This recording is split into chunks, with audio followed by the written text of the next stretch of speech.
Assalamualaikum warahmatullahi wabarakatuh. Perkenalkan, saya Joni Saputra, berasal dari Universitas Muhammadiyah Sumatera Barat.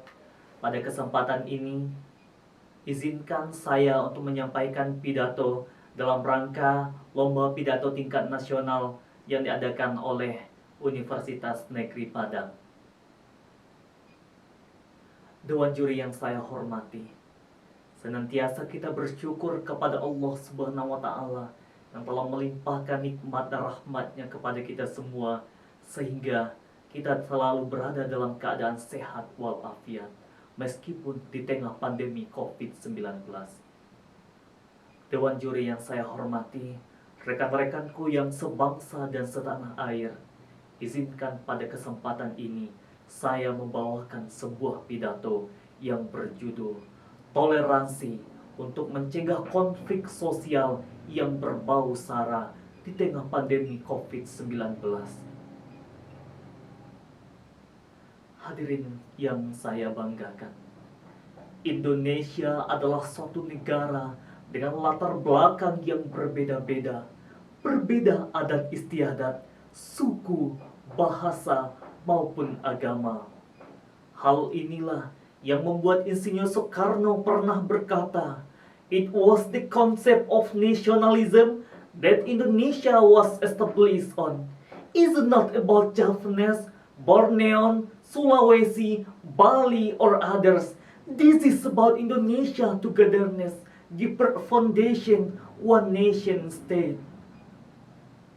Hadirin, perbedaan-perbedaan inilah yang seharusnya menimbulkan rasa nasionalisme di dalam dada.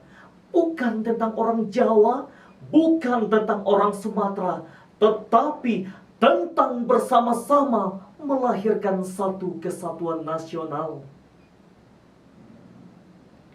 Hadirin yang berbahagia, Indonesia memiliki prinsip Bhinneka Tunggal Ika, dapat mencegah terjadinya konflik sosial, perang saudara, dan radikalisme. Konflik bisa saja terjadi karena perbedaan pandangan antara dua atau lebih kelompok masyarakat di suatu wilayah. Perbedaan pandangan ini biasa terjadi dalam lingkup suku, agama, ras, dan antar golongan yang sering disebut dengan sara. Kita perlu belajar dari pengalaman buruk negara lain yang selalu dihantui oleh radikalisme, terorisme, dan perang saudara. Di Indonesia yang penuh keberagaman ini, konflik sudah sering terjadi. Yang pertama, konflik antar suku di Sampit pada tahun 2001. Kerusuhan yang terjadi di Sampit pada tahun 2001 adalah kerusuhan antar suku yang paling mengerikan yang pernah terjadi di Indonesia. Konflik ini diduga akibat adanya warga Dayak yang dibantai oleh warga Madura yang menetap di sana. Kedua suku saling membakar rumah dan menyebabkan warga Dayak yang hampir memenuhi wilayah Kalimantan Tengah murka. Yang kedua, konflik antar agama di Ambon. Konflik yang ada kaitannya dengan agama terjadi di Ambon pada tahun 1999. Konflik ini akhirnya meluas dan menyebabkan permusuhan antara golongan agama Islam dengan agama Kristen. Golongan agama Islam dan Kristen saling menunjukkan kekuatan dan saling menyerang. Yang ketiga, konflik antar etnis pada tahun 1998. Konflik yang terjadi di penghujung Orde Baru dipicu karena adanya krisis moneter yang menyebabkan sektor di Indonesia semakin mengerikan hingga berujung pada konflik antar pribumi dengan etnis Tionghoa. Konflik ini berakhir sehingga banyaknya barang-barang milik Tionghoa yang dibakar dan dijarah karena kemarahan. Yang keempat, konflik antar golongan agama. Di Indonesia yang penuh keberagaman ini, banyak sekali penggolongan dalam sebuah agama. Misalkan Islam yang memposisikan diri sebagai NU, Muhammadiyah hingga Ahmadiyah. Namun sayangnya ada beberapa golongan yang dianggap menyimpang dan akhirnya dimusuhi oleh golongan yang dianggap jauh lebih dominan. Yang kelima, konflik antar golongan dan pemerintah. Konflik antar kelompok-kelompok tertentu sering terjadi di Indonesia. Paling heboh bahkan dibawa ke dunia internasional adalah masalah gerakan Aceh Merdeka. Konflik ini diduga akibat adanya dari milisi gerakan Aceh Merdeka yang berusaha melepaskan diri dari Indonesia, tetapi Indonesia tidak mau melepaskannya.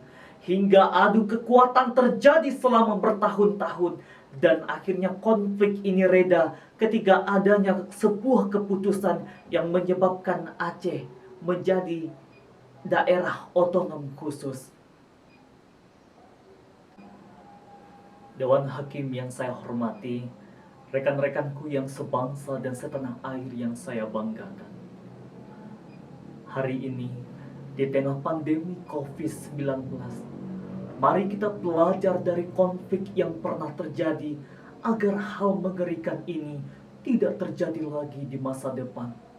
Konflik SARA menjadi sebuah senjata jitu untuk memecah belah paham dan keyakinan yang selama ini kita yakini.